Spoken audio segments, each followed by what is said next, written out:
Hey Bodgies and Widgies, and welcome back to the channel. Today I'm going to talk to you about the rarest and most expensive fish that I will probably ever keep in my entire aquarium hobby, and that is my native Australian lungfish.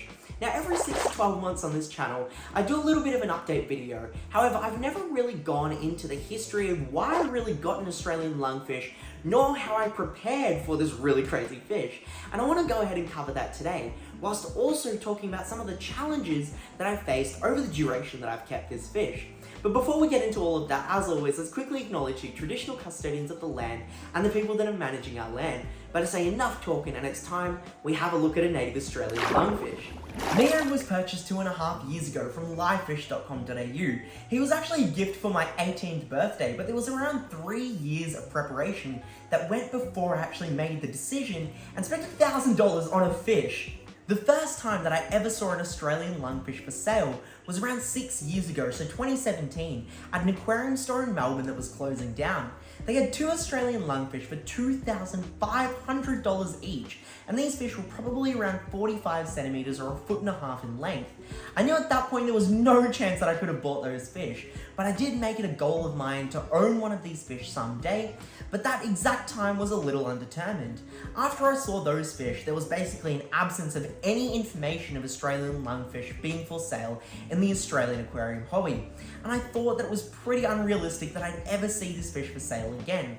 But it was about 3 years ago where the first captive bred Australian lungfish was starting to pop up for sale, and the first time that I saw one was on livefish.com.au.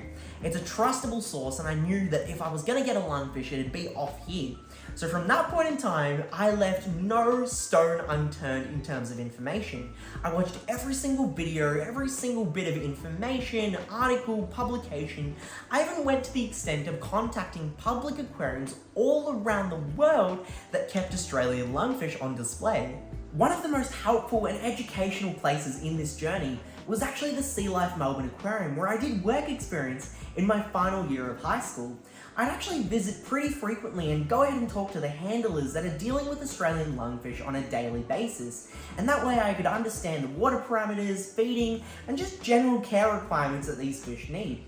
And after a little while, I realized that Australian lungfish aren't really that far off from the fish that I've already been keeping for 15 years in my aquarium journey. So in late 2021, basically the first week of March, I noticed that livefish.com.au actually had Australian lungfish for sale. I'm telling you, the timing could not have been any better.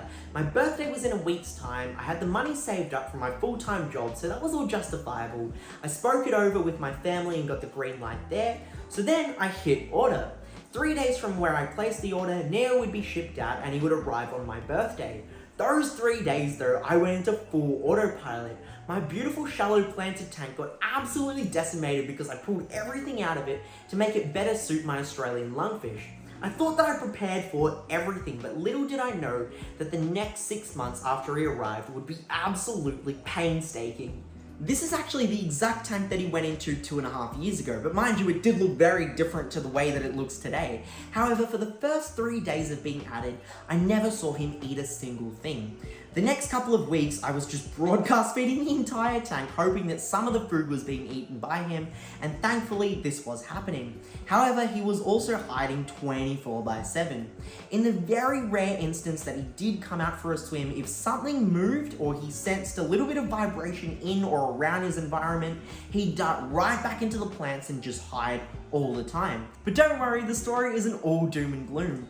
After the first 6 months, Neo was starting to put on a little bit more size, and with that, he was putting on a bit more confidence. He would actually spend a lot of the time during the day exploring his environment. He wouldn't immediately go ahead and hide if I walked past the tank or lifted the lid up to feed the fish, which was really good. Because when you actually have visibility over a fish, you can see how they're doing, if they've got any injuries, if they're actually growing, and all of these things I could finally see confidently for the first time in 6 months of getting this fish, and that was absolute bliss. I forgot to mention that when Neo arrived, he was around 11 centimeters in length, but after his first 12 months with me, he reached a whopping 20 centimeters long, which was so cool to see. I knew that an upgrade was imminent, and my 5-foot aquarium was the perfect option for that, because not only is it a foot longer, it's also a foot taller, which gave him a lot more floor space but also probably double, if not double and a half, the water volume of the original aquarium that he was in.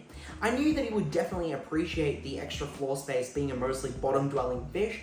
What really surprised me was how much time he was spending in the open water column just doing laps or utilizing that extra depth that he had.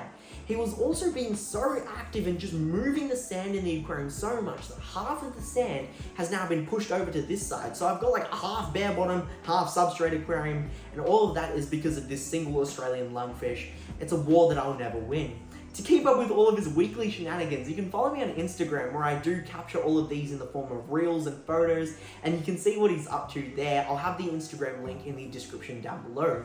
The other thing that was quite different to the original 4-foot aquarium that he was in is the stocking. Whilst that tank had mostly smaller fish just out of fear that they would attack him, I found that in my 5-foot aquarium I could experiment with keeping him with bigger fish. That included stuff like pink-tailed chalsias, salmon-tailed catfish, tandanus catfish, and even an Oscar at this point.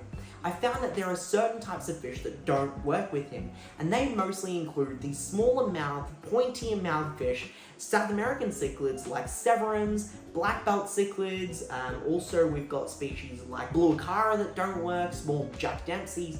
All of these fish tend to attack his pectoral and tail fin because they're pretty much just big sails of easily accessible flesh. Once they start picking, all of these other fish pile on, and there was a point in time where he had a little divot in his tail fin, but that's healed over completely fine. Every now and then he might have a little tear and one of the fish will nibble at it, but he heals pretty quickly, which is a really cool thing to see. And so far in this tank, it's been absolutely amazing. He eats like a champ if I give him fruits and fish meat, pellets, which is what he mostly eats. Anything that I feed him is so great, and at this point, taking care of him is no different to taking care of one of my goldfish. That's how easy it has become. Now, there's probably a lot that I didn't cover in this video, but I just wanted to sort of give you an update as to where I've come so far in this journey. And if you've got any further questions, then make sure you let me know, because I can address them in the form of reels on my Instagram, I can answer them in the comment section down below, or potentially make a follow-up video depending on how many questions I get. I really appreciate you watching this video. If you enjoyed the format and the quality of this video, I'd appreciate all of that feedback in the comments, and if you give this video a thumbs up. But thanks so much for watching, and as always, stay happy, stay safe, stay Aussie Australian. Bodgie and the Lungfish out.